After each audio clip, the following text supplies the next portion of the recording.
Dobry den, which means good day here in Czech, although I probably should say Dobry večer, as it is the evening now. Yes, I had my first one-on-one Czech lesson today, and I'm excited to learn more. Greetings and welcome to another video edition of my Happy Friday blog. I'm Carol Schulte, and I'm coming to you live from the garden of what used to be the Danish embassy. It is a gorgeous building, and this is where we get to work out of for the next month. Indeed, I'm in a new city, Prague, a new country, Czech Republic, and a new continent, and I'm pretty excited to be here. I've only been here a few days and it's already been an amazing experience. And today I want to talk to you specifically about the dichotomy of my day yesterday.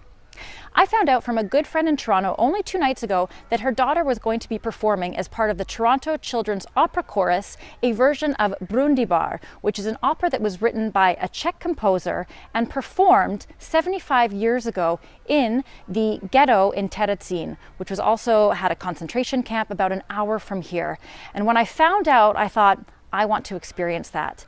I then discovered that one of the other members of Remote Year performed that show 15 years ago in Germany, and she wanted to come along. So we trekked out on the public bus, went to Terezín, saw the concentration camp and the ghetto and the barracks, and had an incredibly moving morning.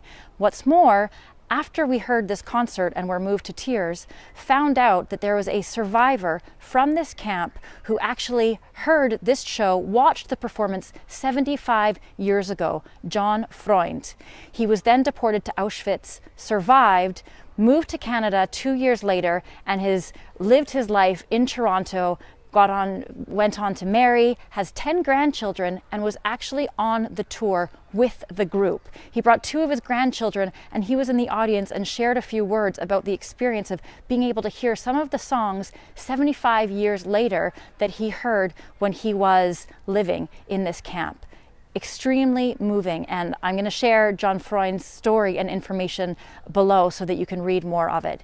It was emotional and again brought me to tears. It was extremely moving and really touching. And also for the friend that I was experiencing it with as well, to hear this story and to see a show that she was in. So to think that I had no idea that this was happening only 2 nights before.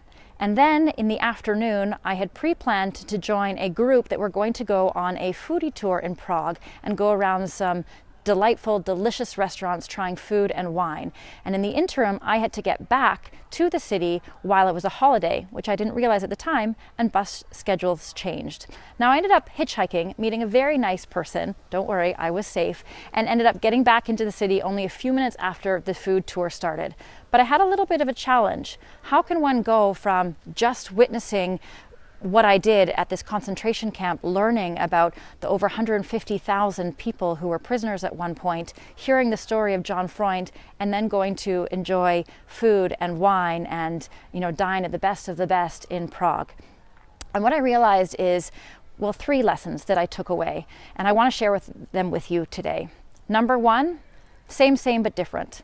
That was the slogan on a t-shirt that I saw everywhere when I lived and volunteered in Thailand a few years ago. And the idea is, even though we're all very, very different, we're all the same. I will never understand what it was like to be John Freund, to have been someone who lived in that camp at that time, nor will I understand what it was like to be affected during the Second World War wherever you were, because everybody was. And that's only one genocide that existed. I mean, when I was in Cambodia learning about Pol Pot and the Hutsis and the Tutsis, there's so many genocides that have existed, so many wars, so many negative things that have happened in our lifetime that I will never experience. And yet we're all people with a story, with vulnerabilities, with challenges, with fears, with hopes, and with dreams. And so how can we recognize that we're same, but different? How can you stop and lose and let go of some judgment, some comparison? How can you acknowledge someone else today? How can you give a compliment? How can you ask somebody a little bit more about them, to share their story, and recognize that we're all connected sheerly by the fact that we're people, and there are certain experiences and feelings that we're all going to have. The second lesson is appreciate. Appreciate it all. Appreciate what you have, where you are. I know there are always going to be things that we want to do, things that we don't have, but at the end of the day, we are so lucky to be exactly where we are. So take a moment to appreciate that, to give gratitude, to give thanks, and recognize that it could be, well, it could be a lot worse, in all frankness. And so really appreciate those small things. I know that we can have road rage. I know that people can bother us. I know that there can be other issues, and I get that that's real. But at the end of the day, we are so fortunate to be doing what we're doing. So let's appreciate and take a moment to have that. And lesson number 3, give back and give big. We're all busy. We don't necessarily have a lot of time to volunteer and give back, but we all have things that we can give, whether or not it's our time, whether or not it's our resources, whether or not it's our money and monetary donations, or whether or not it's giving with our gifts. However you can give, give. Give of your time, give of your knowledge, give of those skills and talents that people need from you.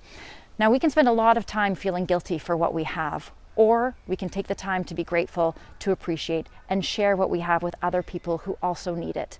Those were some of the big takeaways.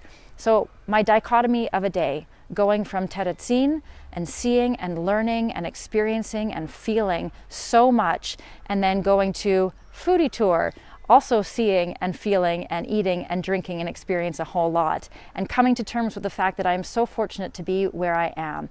I remember having a breakdown when I first came back from Calcutta in India, having volunteered with Mother Teresa's Missions of Charity. And it was just before Christmas, and I had a meltdown in the shopping mall when I realized that I was so fortunate that any of the people, for the most part, that I came across in my travels, and how to be able to come to terms with that. And I think what we can do is really be true to who we are, appreciate, give thanks to where we are, and give back. So those are my 3 lessons for my day, and I invite you to think about how you can practice same but different, appreciate it all, and give back, give big where you can. Until next time, I'm Carol Schulte. Have a wonderful weekend, and don't forget to keep dreaming big, playing big, and living big.